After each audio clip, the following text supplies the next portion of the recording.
Faites-vous des amis avec l'argent malhonnête, afin que le jour où il ne sera plus là, ces amis vous accueillent dans les demeures éternelles. Alors je ne sais pas comment vous avez reçu cette parole, mais elle peut vous chatouiller un petit peu. Et pourtant, ce que je veux vous dire, c'est, je ne vais pas redire plus que ce qui est dit dans cet évangile, mais c'est que l'argent peut être un levier pour la sainteté. L'argent peut être un moyen pour avancer vers la vie éternelle. Dans cette même phrase que je viens de vous dire de l'Évangile, il est question d'être accueilli dans les demeures éternelles par le moyen, curieusement, d'un certain emploi de son argent. Alors c'est un peu sur cette question de l'argent que je voudrais m'entretenir avec vous, en commençant par dire que l'argent, c'est un bien temporaire pour notre vie qui est faite pour la vie éternelle, pour l'éternité. Et donc l'argent, il est donné, c'est comme un bien matériel, comme tous les biens matériels, en fait, ils disparaîtront, enfin vous ne partirez pas avec lui à votre mort. Quand vous mourrez, plus d'argent, plus de biens matériels, donc c'est lié à la dimension terrestre. Il y a une dimension temporaire. Et de fait, pendant notre vie temporaire, on peut dire que quelqu'un est plus ou moins riche selon qu'il a plus ou moins de biens matériels ou plus ou moins d'argent, au niveau matériel. On est d'accord ? Mais, donc encore une fois, à notre mort, nous n'emporterons rien de tout cela. Le problème, c'est qu'avec l'argent, la particularité, c'est qu'il a quand même une certaine capacité, une puissance d'attraction. Et disons que cette puissance d'attraction, je voudrais vous dire quel est le signe en vous que vous êtes marqué par le manque. J'espère que ce n'est pas un scoop. Mais en tout cas, en nous, il y a ce désir d'exister. Et nous sommes marqués par le manque. Alors, je vais pas déployer tout ça, mais ce serait un peu long, mais quand on lit la Genèse, on comprend que dès l'origine, nous sommes marqués par ce manque structurellement, avant même qu'il y ait le péché. Nous sommes créés limités, et par le manque, dans le seul but de pouvoir entrer en relation. Imaginez que vous êtes autosuffisant, tout-puissant, en fait, vous n'en avez rien à foutre des autres. Il n'y a pas besoin d'entrer en relation, vous avez tout. Et donc, il n'y a pas besoin de goûter la joie de la relation. En tout cas, elle ne sera pas là, en fait. Si vous êtes tout-puissant, en fait, vous passez à côté de la joie qui existe uniquement dans la relation, et en particulier dans la relation avec Dieu. Parce c'est ça qui est en jeu, en fait. C'est votre relation ultimement avec Dieu. C'est ce qui se passe en fait dans la Genèse. L'homme et la femme se font fourvoyer et ils doutent de la bonté de Dieu et leur relation de confiance avec lui est coupée. Et de fait, ce manque qui existait déjà, en fait, devient douloureux. Alors même que nous sommes faits pour cette vie éternelle. Et cette vie éternelle, voilà, c'est la vie avec Dieu. En fait, en vous, ce manque, quelque part, si vous l'accueillez, puisqu'il est là, il est lié à un grand désir. Et ce désir, il montre que vous êtes fait pour des grandes choses. Vous êtes fait vraiment pour des grandes choses. Chacune d'entre vous, vous êtes fait pour la grandeur. Et alors pour nous, chrétiens, nous savons que la grandeur, elle a une origine, Dieu, et une fin, la vie éternelle, la vie avec Dieu. C'est la vie avec Dieu.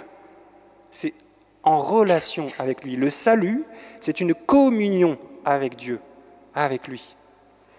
Et donc si vous passez à côté de cette relation, vous passez à côté du salut. Point. Et donc c'est là que l'argent peut être un vrai obstacle dans le sens, pas l'argent en tant que tel, attention. L'argent en tant que tel n'a pas de mal, c'est un bien. Mais l'amour de l'argent pose un gros problème. Si on s'y attache, en fait, il risque de prendre la place de notre cœur. Et beaucoup trop de place. Or, l'argent n'est pas un être relationnel. Nous ne pouvons pas construire de relations avec l'argent. Mais il a cette capacité de prendre beaucoup de place et de nous faire oublier que nous sommes faits pour la relation. Il nous donne l'illusion d'exister. Et enfin, je dis peut-être des énormités, ou alors vous savez tous l'expression « l'argent ne fait pas le bonheur », vous savez bien, mais derrière, en fait, dans les études, dans vos études, peut-être, on peut facilement entrer dans cette logique de... En fait, la réussite de la vie, c'est l'acquisition d'un bon salaire. Quand on a une bonne bagnole, une bonne maison, avec, si possible, une piscine, ça nous fait rêver. C'est sympa quand même. Et on a l'impression d'être le buana, enfin, d'avoir réussi. Et c'est le rêve, en fait. Et quelque part, ça scintille un peu dans notre tête, dans notre esprit. Avoir de l'argent, ça nous fait exister. Mais quand ça prend trop d'ampleur, en fait, on se regarde trop et on passe à côté de ceux qui sont autour et qui émandent de notre relation. Et en fait, qui sont des moyens pour faire sortir en nous cet amour qui est le chemin du salut, la charité. Et donc, effectivement, l'amour de l'argent, quand on y est attaché, ça se passe mal. C'est pour ça qu'en fait, il y a des injustices. Il y en a qui sont plus pauvres que d'autres, et c'est pas juste. C'est pas juste. Alors mon dernier point, ce sera ce remède contre cet amour de l'argent, eh bien c'est le bon usage de l'argent, la charité. Comme ça explique un petit peu cette phrase que vous avez entendue. Faites-vous des amis avec l'argent malhonnête. Alors ça nous titille parce que l'argent malhonnête, c'est qualifié. Mais attention, il faut bien comprendre ici comme cette absolutisation de l'argent. Quand il devient une idole, l'argent malhonnête est mauvais. Ça devient en fait quelque chose qui prend le tout. Mais on a la possibilité de faire un bon usage de notre argent avec ceux, par exemple, qui en ont moins. Ceux qui ne nous le rendront pas. Ces amis dont il est question, en fait, ce sont les plus pauvres.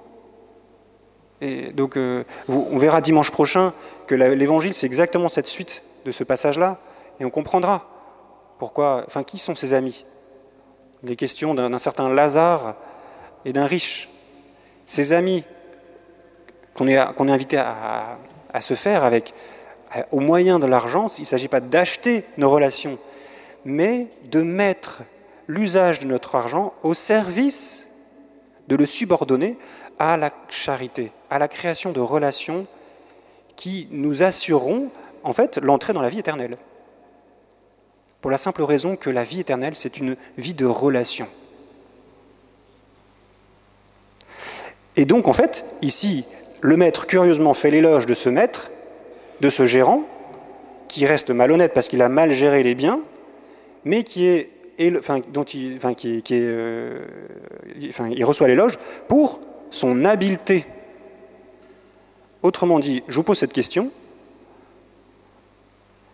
quelle énergie êtes-vous prêt à dépenser pour la charité, de la même manière que cet homme-là a dépensé de l'énergie pour assurer sa sécurité une fois qu'il sera chassé de son travail. En fait, vous voyez, ce gérant, il a assuré sa vie, entre guillemets, en se faisant des amis pour après, une fois qu'il sait qu'il va devoir quitter son gérant, son maître. Son maître va le chasser. Il assure ses arrières en se faisant des amis. Alors c'est effectivement avec des intérêts économiques, mais ce qui est pointé ici, c'est l'habileté avec laquelle il le fait. Et donc, nous sommes aussi invités à dépenser de l'énergie, à être habiles dans la charité, dans notre charité. Avec, si possible, utiliser en employant notre argent. Pour être un peu plus concret, je vous propose quelques pistes d'un bon usage de l'argent, à titre indicatif. Ce n'est pas exhaustif. Mais vous pouvez choisir, pour la suite, eh bien, de ne plus tricher dans le bus, dans les parkings, dans les transports en commun. J'achète le billet et je l'utilise. Et quand je sais que j'ai fraudé, eh ben, l'argent qui aurait pu servir, peut-être que je pourrais le donner à quelqu'un qui en a besoin. Bon, mais en tout cas, j'achète le billet. J'essaye de le faire. En tout cas, je le fais. Je choisis de le faire. Première piste. Deuxièmement, je choisis de ne plus écouter, de regarder des films en les téléchargeant illégalement. Ouh là là. Eh oui, en fait, c'est du vol. Hein. C'est du vol. Télécharger en streaming, télécharger des films illégalement, c'est du vol. Parce que l'argent qui est normalement utilisé fait fonctionner aussi, donne des salaires à des personnes. Et donc ça fait vivre des personnes. Et donc vous prenez l'argent à d'autres personnes qui, normalement, qui ont dépensé de l'énergie pour cela, et qui justement devraient le recevoir. C'est une révélation, ça peut susciter peut-être un choix. Autre piste, je choisis de partager mon argent avec les pauvres, et bien peut-être par exemple que l'argent que j'utilise pour acheter des cigarettes ou des bières, ou je sais pas quelle utilité, pour une soirée, je peux peut-être en mettre un petit peu de côté, je prends moins de bières, moins de cigarettes, et l'argent qui a été économisé, je l'en sers pour des personnes qui en auraient besoin. Je choisis de donner la dîme, le denier de l'Église en particulier. Vous savez que l'Église fonctionne par des dons. Eh bien, en fait, pour que des prêtres puissent vous confesser, vous marier plus tard, baptiser vos enfants, pour que en fait, des personnes puissent découvrir l'amour de Dieu, en fait, il faut faire fonctionner aussi la vie de ces personnes. Ça passe par le denier. Autre piste, je peux prendre un temps pour parler de la gestion de mon argent avec des amis, parce que je sais que c'est peut-être un sujet compliqué.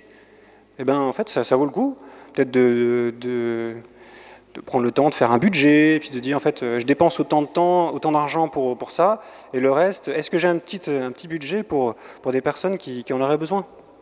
Ou alors je claque tout à la fin du mois, et je demande à mes parents, quand j'ai plus rien, s'il te plaît, donne-moi un peu, parce que là, j'ai une grosse fête, j'ai besoin d'acheter plein de trucs.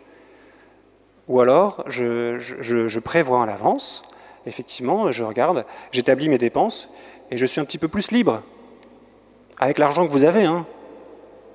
C'est possible, hein, avec l'argent que vous avez. J'ai été étudiant aussi, donc je sais que c'est possible. Je choisis de consommer plus responsable, selon les critères de Laudato Si. Ou encore, en dernier, je prends le moyen d'éclairer ma conscience pour vérifier que mon activité, alors ça peut être professionnel, si vous êtes déjà au travail ou dans mes études, est conforme à l'Évangile. En fait, on a besoin d'éclairer notre intelligence, notre conscience. On peut être habitué à des schémas de pensée, et en fait, on se laisse aller avec ça. En fait, on a besoin d'éclairer. Et ça passe par la prière, bien sûr, mais en lisant des documents qui peuvent nous éclairer. Donc l'exhortation, en tout cas le document Laudato Si du pape François est un éclairage. On a aussi d'autres documents qui peuvent nous éclairer. Voilà, ce sont des pistes. Ça va? Voilà. Donc j'espère que vous avez eu le temps de noter. Je ne vais pas réinsister, mais ça vous donne des petites pistes pour la semaine peut-être. On va demander à les seigneurs de nous éclairer et d'éclairer notre intelligence, notre cœur, pour que, en fait, ils nous guident dans l'usage de tous les biens qu'il nous donne. C'est un cadeau que le Seigneur vous donne. Voilà, Seigneur, merci pour tous ces dons que tu nous confies. Tu nous confies pour avancer vers la sainteté, pour construire des relations, pour vivre la charité, pour découvrir la joie de la charité, de se donner. Donne-nous de nous éclairer aujourd'hui et pour la suite. Amen.